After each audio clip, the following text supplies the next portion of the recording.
Bubuhatin yung cylinder head. Ganito ako rito. Sige sir, iyan mo na, patang mo na. Kung nakita nyo, linagyan natin ng dalawang tornilyo. Yan.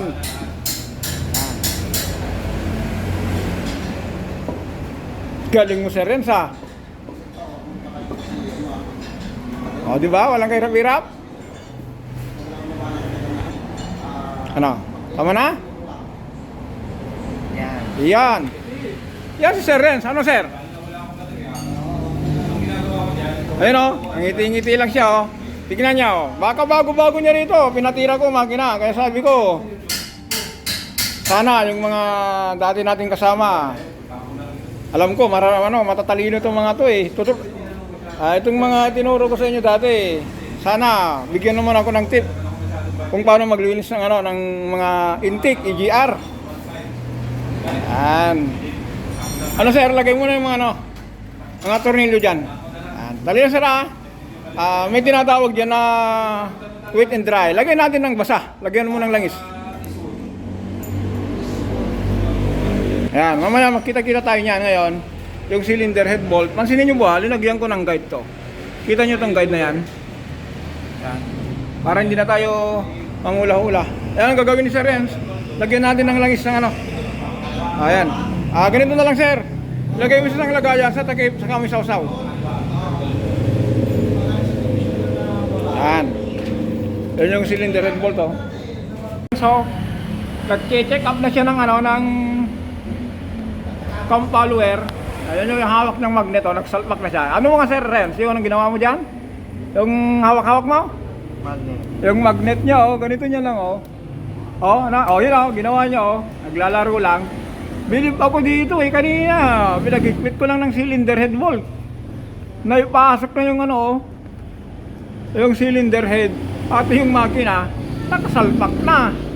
Iantayin natin to bukas o kaya susunod na araw. Pakinggan nyo po yung andar niya. Yung dati nagmamartilyo, nagpipinising na. Okay. Sir, ano sir? Lagyan mo ng yan. Lagyan kasi bukas natin lagyan mo ng lagyan mo ng mga basahan. Yan. Alam nyo nga guys, yan. Tignan nyo naman si Sir Renz. Oh. Pangalawang linggo pa lang ngayon, makina na tinira, 4GX1 pa. Oh. Susunod nito, kung mapandar natin, yung may-ari sa Pasay. Kausapin natin, kasi sabi niya, yes, pinagawa ko na yan eh. Kaya mamansin nyo ba yung intake niya? Bagong gawa daw yan eh. Galing sa kilalang nang gagawa ng intake, mga gumagawa ng EGR. Kasi taga-Pasay ang may-ari nito. Sabi na sir, hindi raw sila gumagawa ng 4GX1. Bira. Makina na napakahirap, mga Ford ang hihirap. Ginagawa nila pero 4GX1 hindi nila ginagawa. Pero mamaya pag-usapan natin yung sir, ayan, okay na yan. Bukas yan, lagay natin yung camshaft saka yung timing belt. Abangan nyo po yung bukas yung timing belt. Ito, magdaldalan tayo rito.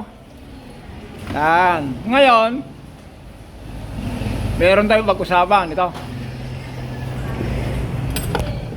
Ilawan nga natin, madilim eh. Yan. Ito. Kasi may mga tumatawag sa atin. Sabi nila, Kuya Jess, upuan na lang natin to. Sabi niya, Kuya Jess, bakit yung yung pit pump ko lumalambot kung umaandar? Normally lang po yan, mga paps. Kasi po, ulitin nga natin ang tawag po dito, feed pump, FWD, FWE, tapos D, yan, FEED, saka pump, feed pump ang tawag po dito. Ang tao, kaya ibang term po nito, priming, katulungan po niyan. Kasi po mga guys, ang trabaho po nito, kasi minsan ang dami nalilito, ginagawa nila ito na fuel pump. Pero in short po, pwede rin po gamitin po yan, pero ang trabaho po talaga nito po, priming pump o kaya feed pump. Ganito po kasi yan, konting paliwanag. Ito po kasi, pansinin nyo po merong arrow. Ito po yon, suction po ito. Mahigop yan. Ito po, pressure, pabuga. Out yan. Ito po yon.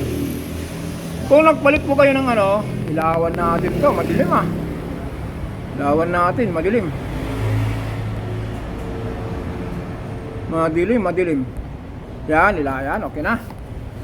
Alam nyo kasi mga guys, kung nakita nyo po ito, papunta sa filter, ito naman palabas. Ang pupunta po nito sa fuel pump o kaya injection pump. Yan. Pag-usapan natin, minsan kasi marami nalilito rito. Alam nyo po itong injection pump, ito po yung pinaka-fuel pump niya. Kung po sa mga kotse, mga fuel injected, nakalagay sa tangke. Ito naman po, injection pump o fuel pump. Kung mapansin nyo po, yung mga gumagawa po ng mga Ford, MUX, Altera, may tinatawag po doon na priming pump na fuel electronic. Pag on nyo po yung susi, meron na pong lumalabas dito na kahit hindi po umaandar. Yun po yung tinatawag na priming pump na electronic. Galing sa tangke, di-deliver niya sa fuel filter. Ngayon kung umandar na po, ang mangyayari po niyan, ang magtatrabaho na po, fuel pump o injection pump. Tandaan niyo po yung priming pump hindi niya po kayang ibigay yung yung pressure ng injection pump. O kaya yung pressure na papunta sa common rail.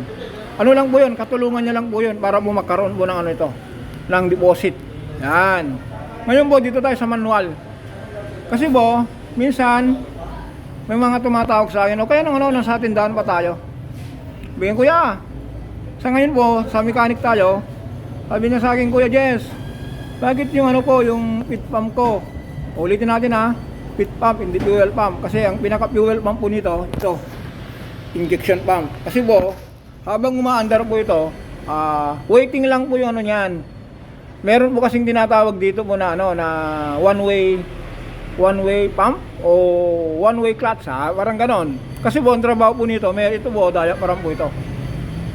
Kung pansin niyo po may diaphragm po ito. Sa loob po meron check valve. Ano kaya pinakamaganda nating example dito? Ito po kasi, kung pansin niyo po, itong suction niya habang binobomba niyo po ito, lumalabas dito. Kasi meron check valve po niyan, one way po niyan, puro pahigop, tapos palabas. Hindi po yung katulad yung check valve na yung positive crankcase ventilation na pabalik-balik. Ito po hindi. One way lang po ito. Kaya nga po kung nasingitan niyan ng dumi, mangyayari po niyan magiging hard starting kasi po niyan meron pong po sa loob, merong check valve o kaya cartridge. Na mangyayari po niyan, halimbawa dito sa kuko natin, meron pong butas sa kuko. Pag-aandar po niyan, humigop na yung fuel pump o injection pump, bababa po niyan habang umaandar po. Yan, umaandar. Ngayon po, kung pinatay niyo po yung makina, mag-ikat niya. Iangat niya po ito, babara niya po yung papuntang tangke. Tandaan niyo po yung papuntang tangke, ibabara niya po yun. Para po hindi makakaroon ng hangin. Ngayon, kung pag-andar uli, bababa uli po ito. Yung tapat ng kuko natin, imagine niyo may butas po doon. Ito po yung papunta galing tangke. Kukunin niya po yun. Yung diesel na po yun na galing tangke. Yan. At tapos, ito lang po, salaan lang po ng ito, ng fuel. O kaya, salaan ng dumi.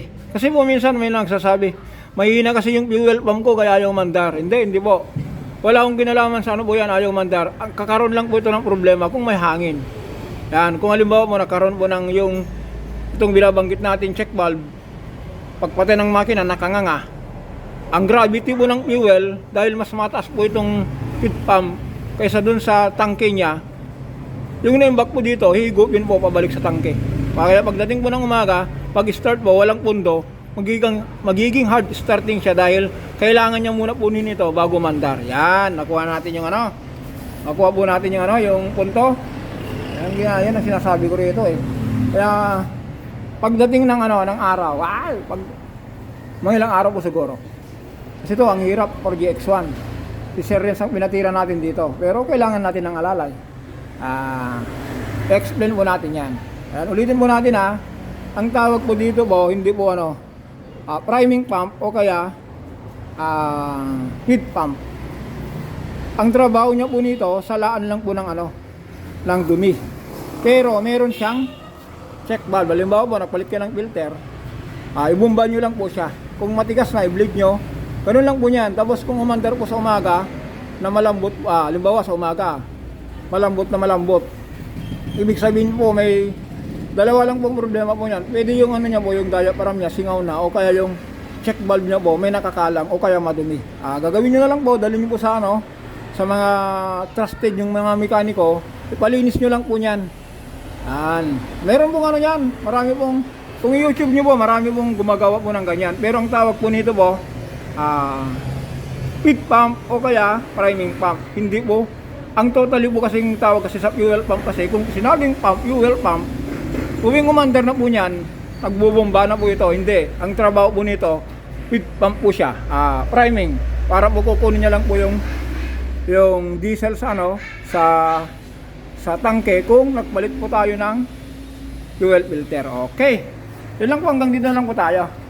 Nabanggit lang natin daw kasi ang daming tumatawag na bakit daw kung umaandar yung makina lumalambot. Normally lang po niyan, wag lang pong sa umaga yung hard starting na napakalambot. Pwedeng yung ano niya po, yung check valve niya po nakanganga o kaya may nakasingit na dumi, bumalik yung yung fuel sa tangke dahil sabi ko nga po mas mataas po itong feed pump o kaya priming pump kaysa sa tangke. Kaya yung gravity po hinatak niya po yung yung nembak po dito bumalik sa tangke. Okay, ganito lang po tayo. Yung mga nagtatanong po, huwag kayong paniko, mag-worry kung yung tanong nyo po na bakit lumalambot kung umaandar. Normal lang po yan kasi po umaandar po yan. Yung laman po nito, kasi moving po siya, lumalambot lang po. Mali po yung pananaw yung mga iba na dapat parating matigas. Kung parating matigas po, pwede po yan. Kung patay yung makina, ano lang po yan. Kung patay yung makina, talagang as in matigas kasi hindi nag-move yung napigil yung paglabas ng ng fuel. Yan. Hanggang dito na lang po tayo. For next day, abangan nyo po to. 4GX1, gawa ni Sir. Yung OJT natin. Hindi, gawa natin to. Ibinigay lang natin sa kanya yung paglikit ng mga tornilyo. Okay. Don't forget to subscribe, like, and share. Maraming salamat.